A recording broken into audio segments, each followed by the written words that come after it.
sebenarnya. Iya. Bisa menyelip nggak ya?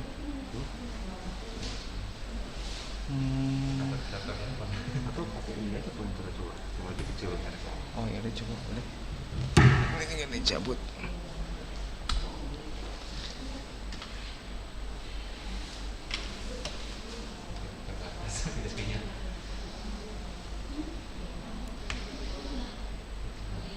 Muat nggak kalau yang itu?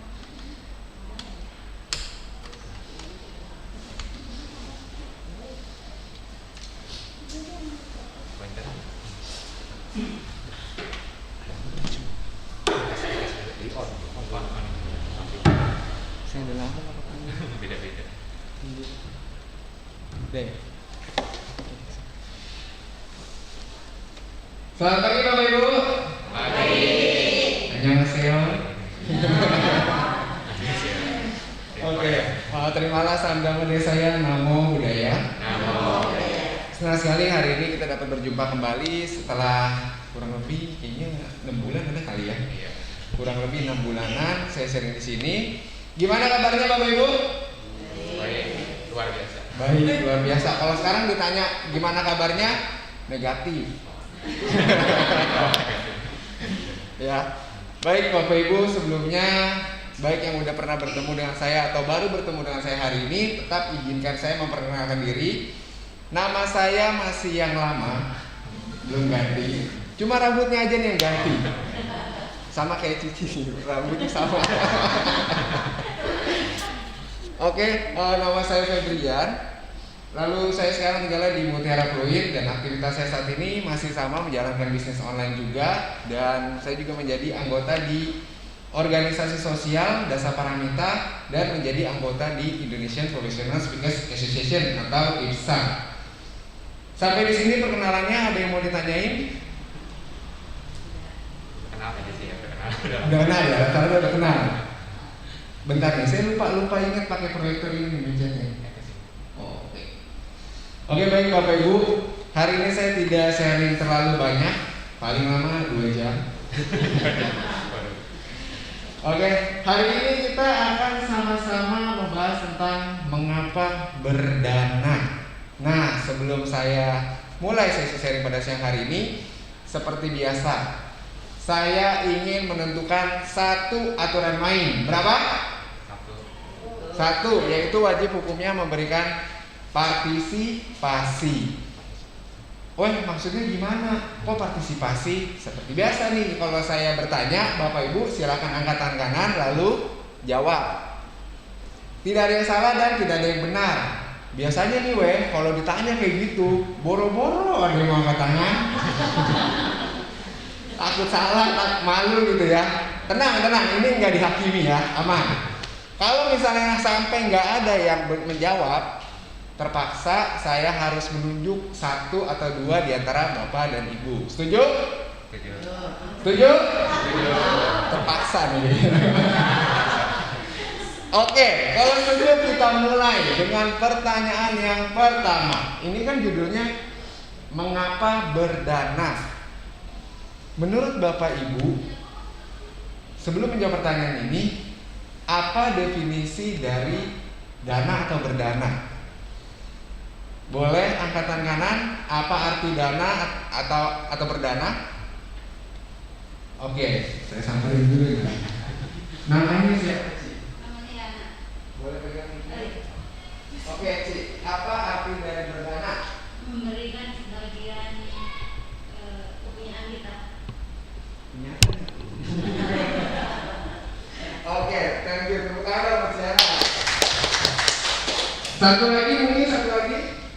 Apa arti dari berdana? Ini kayaknya dominan wanita ya, banyak yang ibu-ibu jadinya hari ini. Satu lagi. Apa arti dari berdana? Ayo, satu lagi. Saya hitung sampai 3 nih. 1, 2, 2,5. Benar. Oke, 3. Daniel paling dekat. Gimana Pak Daniel? Kalau menurut saya, berdana itu melepaskan sesuatu kepunyaan kita sendiri. Oke, sama ya, kurang lebih. Tepuk tangan juga dong buat Daniel. Saya tambahkan sedikit, benar apa yang dikatakan oleh Ciana dan Ko Daniel. Berdana adalah memberi dengan tulus, melepas apa yang telah kita miliki, baik berupa uang, barang, tenaga, dan lain-lain. Pada umumnya nih, orang kalau dengar kata dana pasti hubungannya sama materi, gak jauh dari materi. Weh,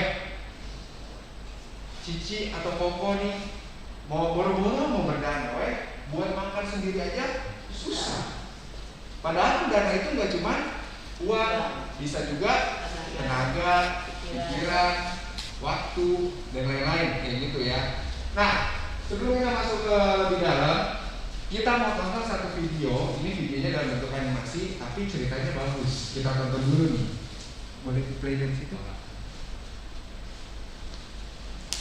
Harus dikeluarin dulu. Apa?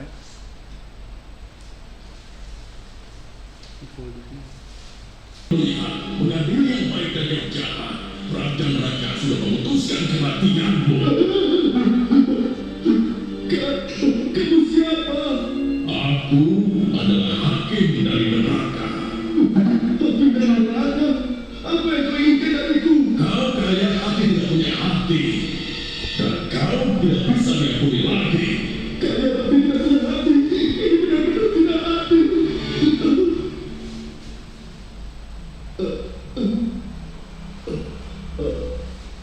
Apakah aku bermimpi? Tidak, kau tidak bermimpi, bukan dengan dirimu.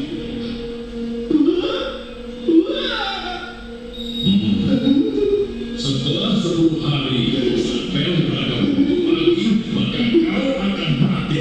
Ampun, aku tidak mau, tidak mau. Syukurlah, ternyata aku cuma mimpi.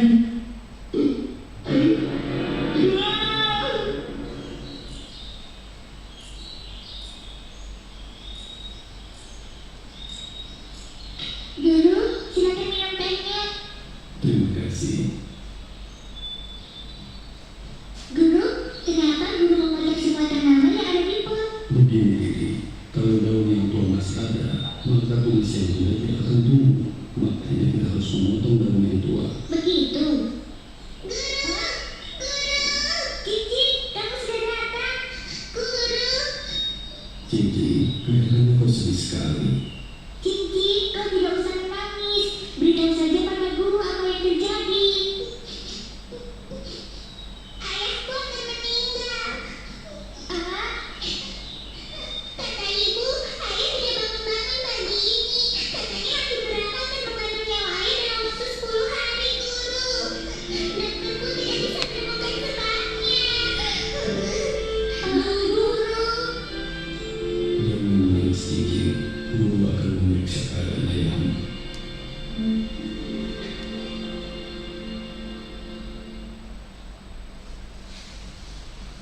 Pak Wang, aku rasa Anda sedang menderita penyakit hati. Penyakit hati? Memangnya ada yang salah dengan hatinya Pak Wang? Guru, kata guru, aku tidak ada penyakit. Benar. Tapi kenapa aku merasa sangat lemah, sama sekali tidak ada tenaga? Kata Cincin, benarkah Anda bertemu dengan hakim neraka? Iya, 10 hari lagi dia akan mencabut nyawaku. Pasti ada alasannya. Pak Wang, penyakit hati juga membutuhkan obat hati. Anda tahu kan apa resepnya untuk menyembuhkan obat hati itu? Mari kita pergi. Kata guruku ayahmu tidak apa-apa. Jangan khawatir ya. Para pengemis, ayo berkumpul, ayo berkumpul. Kalau mau dapat beras, ayo kita antri. Pak Wang yang kulit itu akan bagi-bagikan beras. Ayo cepat ya.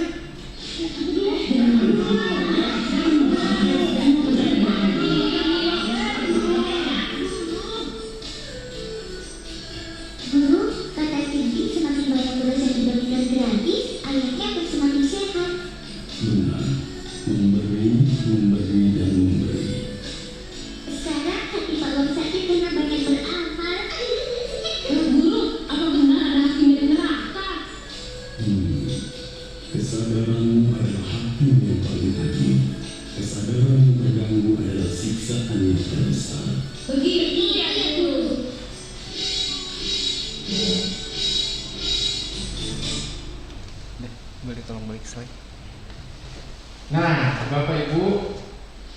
Saya pertanyaan lagi nih, pokoknya kalau saya cari tuh banyak nanya dah, pasti saya ditanya.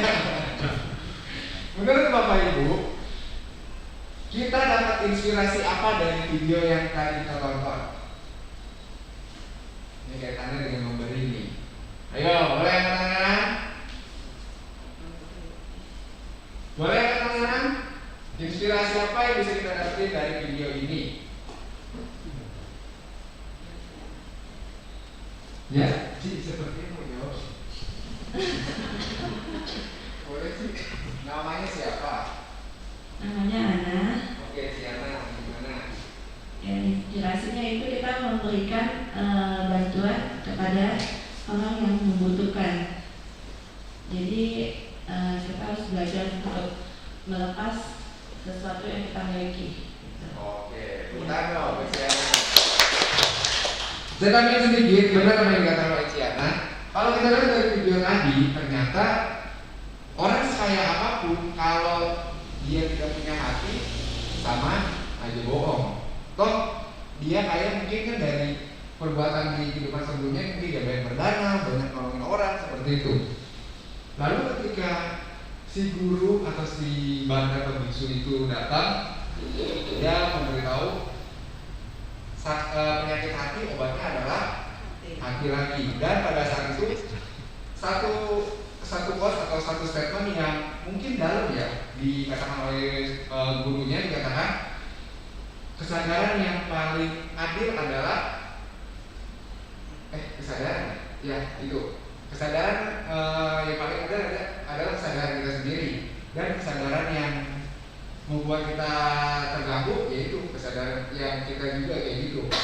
Kurang lebih kayak gitu tadi di situ ya. Nah ini nih ada tetaplah memberi tanpa mengingat dan menerima tanpa melupakan. Kalau orang dulu mah gini, kalau kita nolongin orang pakai tangan kanan, tangan kiri harus tahu. Tangan kiri nggak boleh tahu. Kalau zaman sekarang tangan kanan berbuat baik atau berdana, tangan kiri tidak dulu ya Pak. Nah kalau itu semuanya dibilang salah juga enggak ya, tergantung kita persepsinya gimana. Kalau misalnya kita melihatnya atau dengan karakter kita, di kok ada orang berbuat baik nolongin, tapi kok di videoin. Untuk memberi inspirasi. Satu bisa memberi inspirasi, kedua mungkin ada donaturnya yang butuh bukti nih kita udah melakukan donasi atau kita berdana sama orang yang membutuhkan. Nah dari situ apa ya, ibaratnya kita apapun yang kita lihat, kembali lagi nih, kalau dikatakan oleh Sang Buddha, the mind is everything, what you think you become. Pikiran adalah segalanya. Apapun yang kamu pikiran, kamu akan jadi pikiran itu.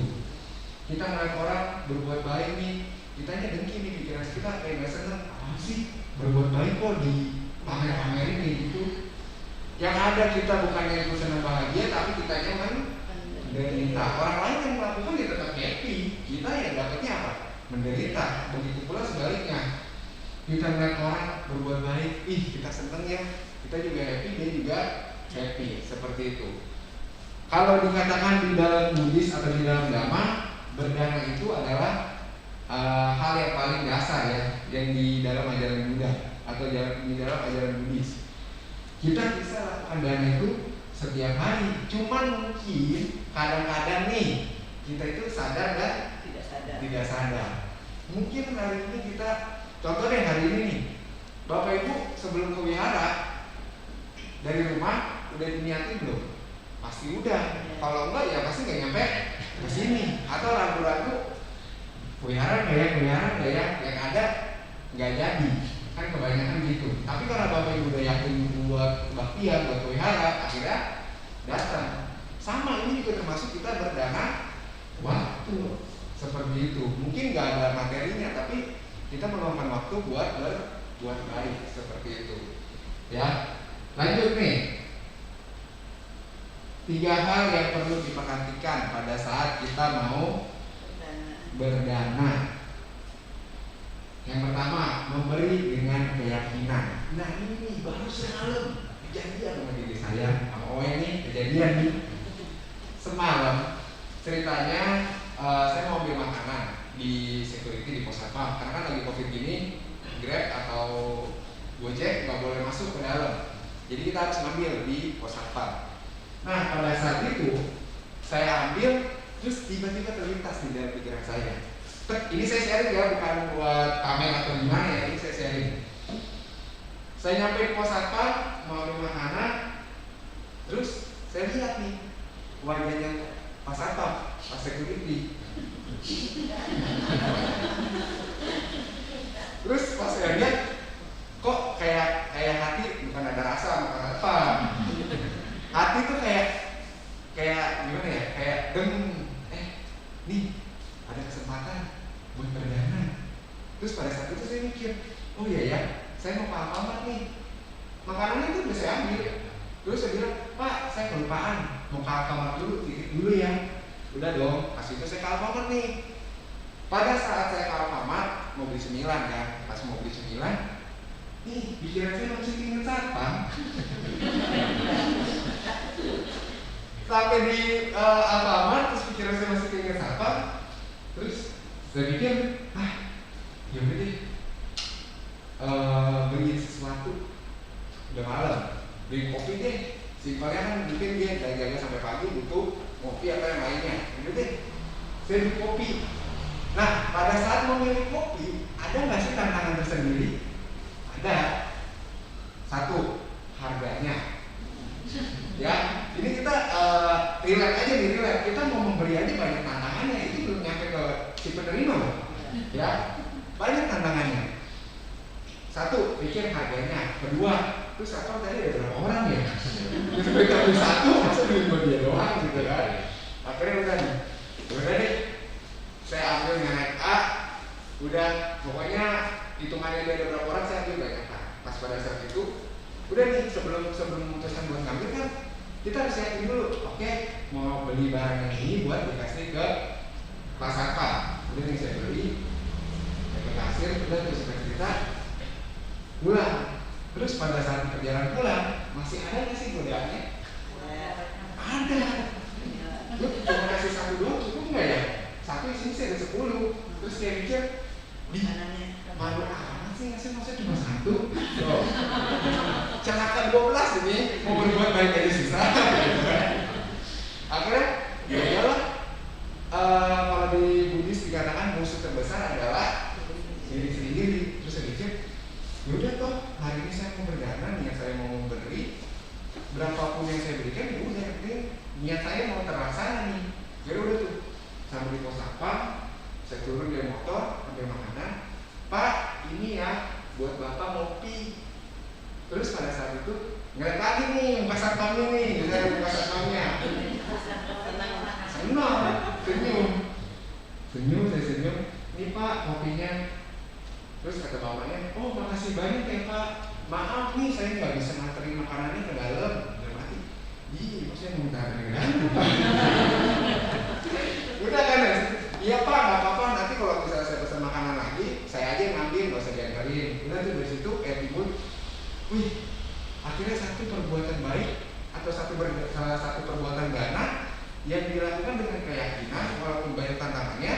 Tapi di akhir kita bisa mengalahkan diri kita sendiri dan kita bisa melakukan perbuatan baik, dan itu bisa dibilang itu saya sadar ada kesempatan buat berbuat baik seperti itu.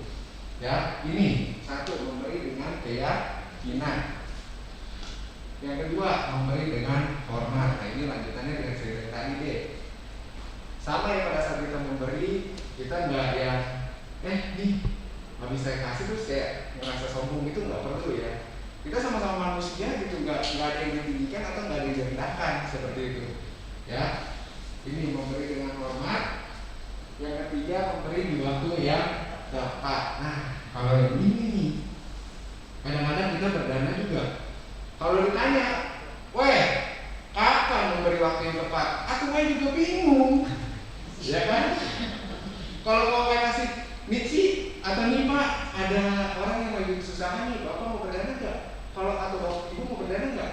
Kalau suasana atau hati Bapak atau Ibunya lagi nggak mau berdana, mau apa? Nggak bisa dipaksain kan? Kayak gitu. Nah, contoh di waktu yang tepat, itu bisa salah satunya yaitu tadi ada musibah bencana, terus juga kedua kayak tadi yang saya cerita dadakan seperti itu. Walaupun dibilang waktu yang tepat juga saya nggak tahu, tapi ketika kita terlintas kita mau berdana nih, hari ini ada satu perbuatan baik loh yang bisa kita lakukan. Dan kadang-kadang ketika kita udah muncul pikiran atau muncul niat buat berdana, tapi pada akhirnya kita nggak melakukan, pernah nggak ada rasa penyesalan? Kalau saya pribadi pernah. Kenapa pada saat muncul pikiran itu, terus kenapa saya nggak melakukannya? Toh itu hal baik, bukan hal buruk seperti itu, dan saya bisa melakukannya. Saya pernah menyesal seperti itu. Akhirnya apa? Kepikiran dulu, terus besok-besok, oke, kalau muncul pikiran baik seperti ini lagi, dan saya bisa lakukan, saya akan lakukan. Toh kita nggak tahu nih.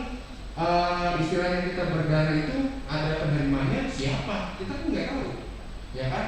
Mungkin pada saat yang bersamaan kalau kita kaitkan dengan karma, kita ada jodoh karma nih dengan dia nih, dengan si penerima. Begitu pula sebaliknya, kita bisa jadi si penerima juga, ya kan?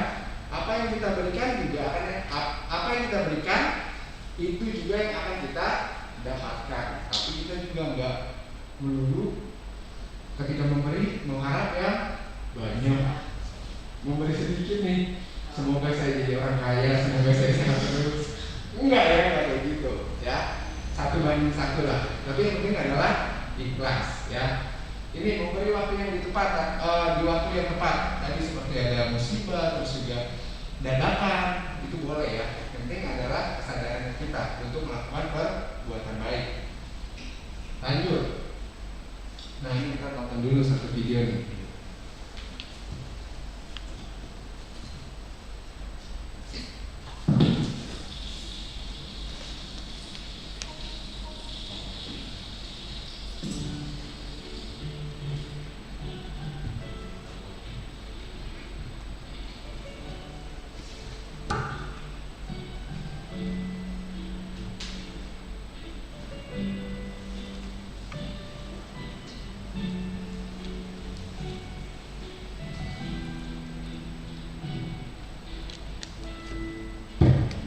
Sini ya?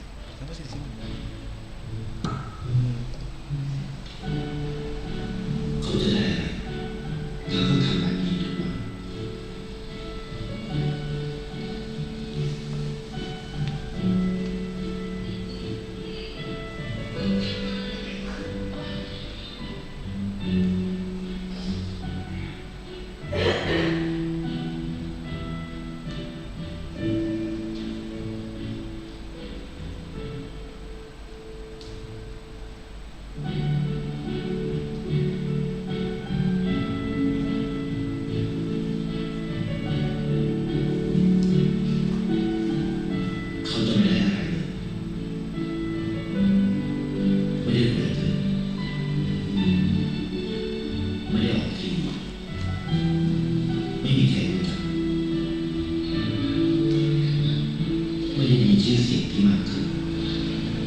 Nah, Bapak Ibu, tenang, saya nggak nanya, romanya pada pegang.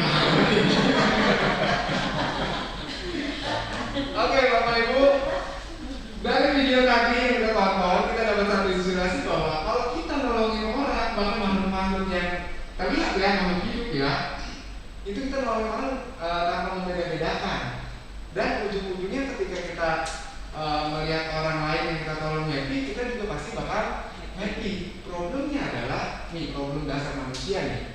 Kita tahu caranya buat supaya kita bahagia adalah berbuat baik. Problem manusia adalah I know what I do, but I don't do what I know. Saya tahu apa yang mesti saya lakukan, tapi saya tidak melakukannya. Seperti itu. Contoh dalam kehidupan sehari-hari nih. Ini terkaitnya berarti dengan kebiasaan.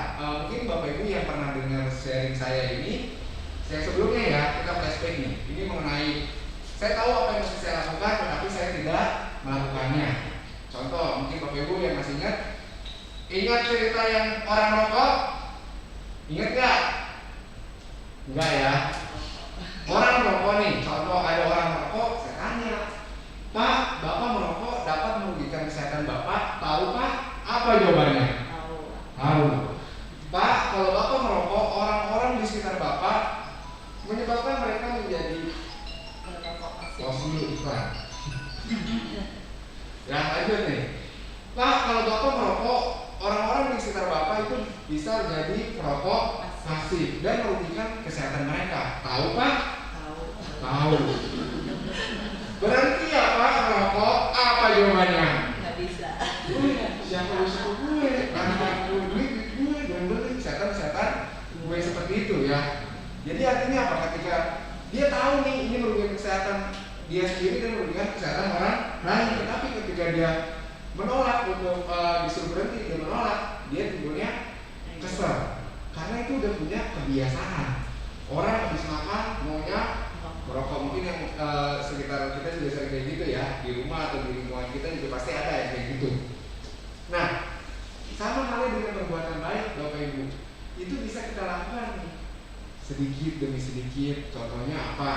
Yang paling sederhana nih, kita bisa berdoa atau baca parita minimal 1 hari 1 kali. Dengan kita baca doa atau baca parita 1 kali, itu dengan secara tidak sengaja kita kayak melatih hati kita loh buat belajar yuk berbuat baik. Kita mulai nih baca parita, terus kita menghafalkan artinya, terus secara nggak sengaja kayak kita tuh masuk ke dalam pikiran bawah sadar. Kata-katanya itu masuk ke dalam pikiran bawah sadar. Tidak mengharapkan orang lain celaka. Contohnya karena yang cerita, ketika ada orang lain yang bikin kita sebel nih, kita nggak langsung supaya lu enggak ya, karena kita belajar untuk sabar, terus juga nggak yang langsung emosi seperti itu. Kan dari situ juga kita kayak menghindari yang namanya istilahnya kita udah dijahatin sama orang, kita nggak boleh jahat lagi sama orang. Kebencian tidak akan pernah padam apabila dibalas dengan kebencian. Kebencian akan padam apabila dibalas dengan kita kasih, seperti itu ya. Jadi hal kecilnya itu tadi bisa dari berdoa. Terus ini balik lagi ke sharing saya pertama jadinya nih, menolong sesama dimulai dari dalam keluarga ya. Jadi apa saya peduli? Jangan kepanjangan jadinya ya. Jadi paling dasarnya itu tadi yang kedua, menolong sesama dimulai dari dalam keluarga supaya ada habit yang baik. Jadi keluar kita juga udah punya kebiasaan yang baik seperti itu. Oke, lanjut terakhir nih, 4 kelompok dana. Nah mungkin Bapak Ibu juga sudah pada tahu ya 4 kelompok dana. Yang pertama Amsa Dana. Nah Amsa Dana ini seperti yang kita sharing di awal nih, kalau berdana itu kan gak cuma uang dan uang, bisa pakaian, bisa makanan, bisa tempat tinggal nanti punya mana betul? Ya kayak gitu. Enggak, maksudnya kalau ada orang misalnya dari luar kota dia nggak tahu atau gimana dan kita yakin kita bisa kasih sumbangan sebentar, ya udah nggak apa-apa. Contohnya tempat tinggal seperti itu. Atau kalau kita lagi mau meditasi atau ada acara retret ke wihara, biasanya kan wihara itu menyediakan tempat buat umat nginap ya. Itu kan juga salah satu dana tempat tinggal seperti itu, tapi untuk sementara, bukan untuk dimiliki, kayak gitu ya. Ini amisa dana, jadi nggak perlu tentang uang. Yang kedua, paricaya dana. Nah ini kaitannya dengan tenaga. Kalau kita nggak punya uang, kita punya tenaga. Tanpa kita mengharapkan ketika kita udah dibantu orang, mana upahnya? Enggak kayak gitu ya. Mungkin di suatu saat nanti kita juga akan dibantu oleh orang lain, baik yang kita kenal maupun yang tidak kita kenal, seperti itu. Yang ketiga, abaya dana. Nah ini nih, masih ingat sharing saya yang pertama tentang pelepasan makhluk hidup atau fangser? Yang di situ saya kasih tips buat Bapak Ibu fangser sebulan sekali dan berdana hibah 1 tahun 1 kali. Ada yang masih ingat? Ada yang masih ingat enggak? Enggak ya? Nanti saya ceritain lagi dikit. Nah ini maksudnya abaya dana adalah kita berdana atau melepaskan makhluk hidup, atau kita berdana itu nggak menyakiti makhluk hidup atau makhluk lain, seperti itu. Efeknya apa ketika kita melakukan abaya dana? 1, kita bisa sehat. Siapa yang mau sehat? Pasti semua mau. Terus kedua, bisa panjang umur, karena kaitannya ini kita nggak menyakiti makhluk hidup gitu, nggak menyakiti atau nggak menyiksa, ya seperti itu. Nah buat Bapak Ibu, buat flashback kembali nih, buat Bapak Ibu yang mau fangser sebulan sekali caranya, atau berdana hibah 1 tahun sekali, flashback nggak apa-apa ya. Saya kembali nih, 1 bulan ada berapa hari? 30 hari. Kita nabungin uang di dalam kotak yang bisa kita ambil secara konsisten. 1000 sebulan dapat berapa? 30.000. Terus pada saat itu kita datang ke pasar untuk beli hewan yang kita lepasin. Pada saat itu kita jangan berpikir berapa banyak nih hewan yang bisa saya lepasin. Enggak, tapi sadari bahwa oh niat saya nih dari bulan sebelumnya ke bulan sekarang mau terlaksana. Nah mulai dari diri sendiri, coba bayangin kita nabungin uang 1000 konsisten dan kita melakukan fangser sebulan sekali secara konsisten. Bisa nggak sih kita ajak orang lain buat berbuat baik dengan hal yang sama? Bisa, asal orang itu pun mau. Tapi kita mulai dulu nih dari diri kita sendiri, dan itu kita buktikan. Ketika orang lain lihat cerita yang teman saya, beda keyakinan, dia ngeliat, lu ngapain sih kayak gitu dulu tiap bulan? Ini namanya fangser, lepasin makhluk hidup, dijelasin lah tuh dikit-dikit. Akhirnya teman saya nyoba, beda keyakinan nih. Yaudah deh, bulan depan gue ikut ya, coba. Akhirnya udah dong, kita berdua kesana. Udah tuh, ngelepasin bareng-bareng. Alhasil apa? Kok gue ngerasa happy ya, kata dia.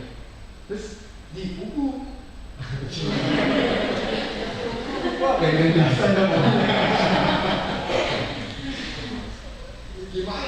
Gimana rasanya gimana? Terus pada saat 15 ada rasa happy gitu. Terus kata dia, ini merasakan yang sama. Akhirnya dari situ dia ikut nih sebulan, dan kita ada kendala paling pas COVID kemarin. Jadi udah kita pending ya, nanti dulu aja kita simpan, nanti kita lakuin lagi bareng-bareng. Mungkin kita juga bisa ajak teman yang lain. Dari hal kecil yang bisa kita lakukan, itu juga bisa menyebarkan kebahagiaan, atau orang lain juga ngikut nih berbuat baik sama kita, sama seperti itu. Ya itu tipsnya. Sebulan sekali 1000 konsisten, dan hibah juga sama 1000 konsisten. Kita nggak bikin kantong jebol, ya udah ada uangnya buat dana juga, seperti itu. Terakhir, dana. Kalau di dalam ajaran Buddhis, dana adalah dana yang tertinggi. Wah, Koko Cici mau dana nih, dananya dana gitu ya, dana.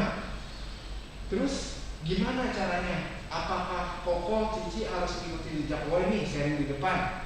Enggak mesti. Caranya gimana? Bapak Ibu bisa cetak buku parita, buku baca doa lainnya, seperti itu yang ada kaitannya dengan dhamma, cetak DVD, musik Carmen Suta kan ada tuh ya, kayak gitu. Itu secara nggak langsung kita juga udah dana seperti itu, ya. Oke baik Bapak Ibu, itu aja yang bisa saya sharing pada kesempatan hari ini. Mungkin ada yang mau bertanya. Wah, dia mesti ditanya nih.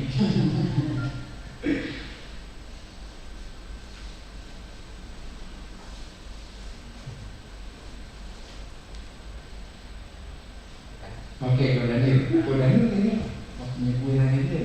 Tadi gue ditanya. Oke, kok. Nah, kalau saya ingin bertanya kedua pertanyaan boleh? Boleh, Boleh. lima juga boleh. Yang pertama, tadi kan yang video itu ya, yang kita versi Thailand tadi ya. Ya. Apa kita harus seperti itu ya? Kita harus menolong orang, terus harus mengisikan uang kita sampai pada sedangkan kita sendiri kesusahan gitu. Seperti itu. Apa seperti harus itu ya yang kita perbuat. Nah, terus yang kedua, saya kan pernah ini ya ngasih ke pengemis tuh, contohnya kita punya rakyat. Itu dana kita akan bermanfaat atau tidak ya bagi mereka yang mungkin pengemisnya itu hanya pura-pura gitu, tidak benar-benar mengemis susah seperti itu. Ya itu aja. Oke, thank you. Pertanyaan bagus nih, tepuk tangan buat Daniel.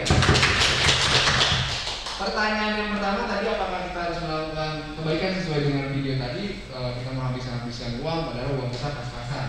Tentu aja harus dengan kebijaksanaan. Enggak mesti yang namanya kita berbuat baik.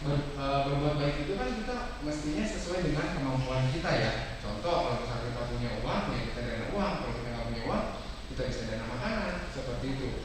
Jadi apa yang di video tadi itu juga ada gambarnya kan, dia ngasih makanan ke nenek, dia ngasih uang ke anak kecil yang mengisi itu, dan akhirnya dia bisa sekolah. Mungkin tujuannya itu, dia ngumpulin uang itu buat sekolah.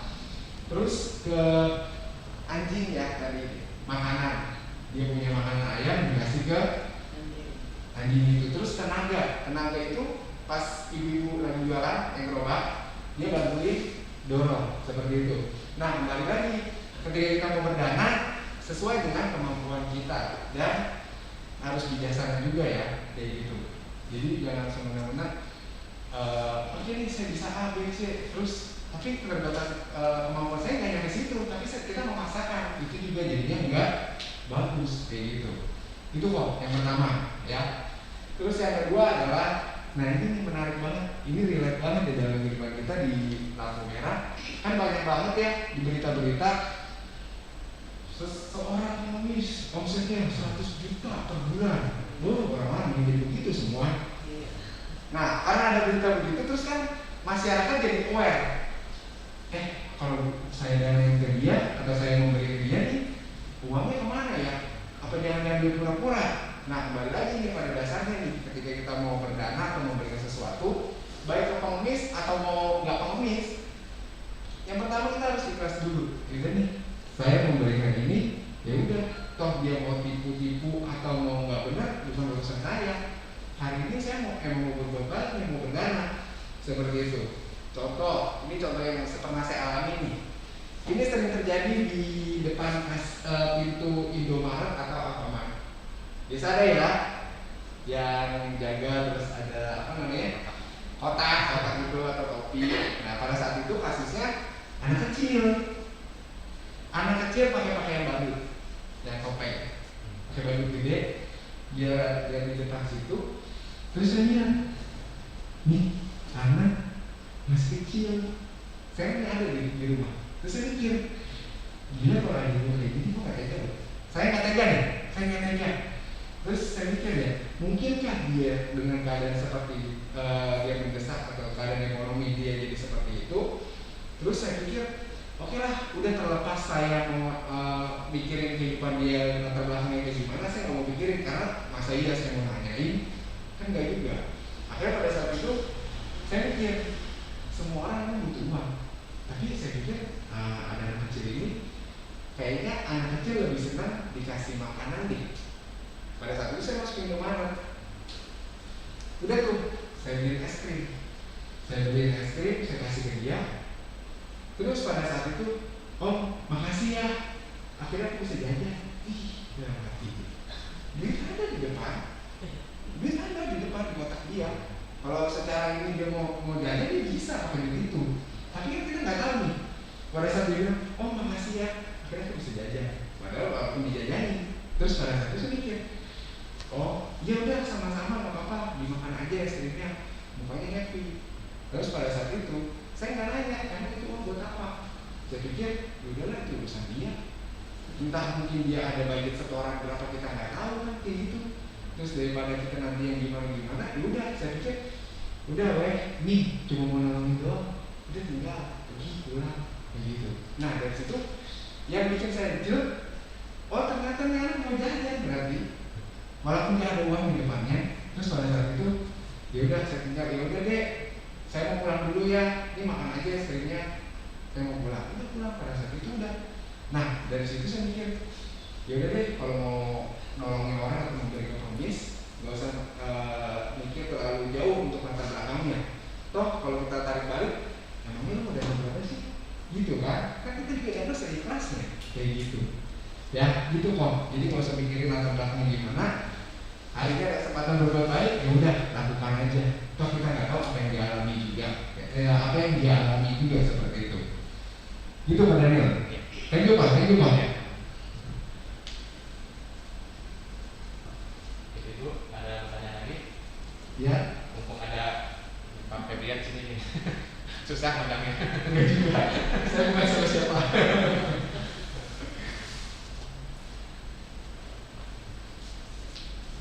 Ya, ada yang mau bertanya?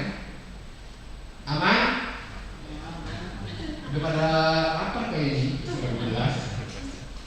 Aman ya? Baik, kalau aman, sebelum saya tutup, saya share pada siang hari ini, saya akan memberikan kesimpulan dari apa yang kita bahas dari awal sampai akhir. Ternyata berdamai itu nggak melulu tentang materi ya, kita balik lagi nggak melulu tentang materi, tapi kita bisa melakukan dana sesuai dengan kemampuan kita, baik tenaga, makanan, tempat tinggal dan lain-lain. Apapun yang kita lakukan, perbuatan baik yang kita lakukan ini walaupun kecil, itu akan ada manfaatnya untuk si penerima dan ada manfaatnya juga nih untuk kita sebagai si pelaku atau si pemberi. Nggak tahu berbuahnya hari ini, besok atau detik ini, kita nggak tahu. Tapi sadari bahwa hari ini kita punya kesempatan buat berbuat baik. Dan semoga besok kita masih punya kesempatan buat berbuat baik. Begitu terus menerus dan secara nggak sadar hal itu akan masuk ke dalam pikiran bawah sadar kita dan kita akan mempunyai habit yang baik untuk melakukan itu tadi perbuatan baik ya seperti itu. Baik Bapak Ibu, semoga bermanfaat dan akhir kata terimalah salam damai dari saya Namo Buddhaya.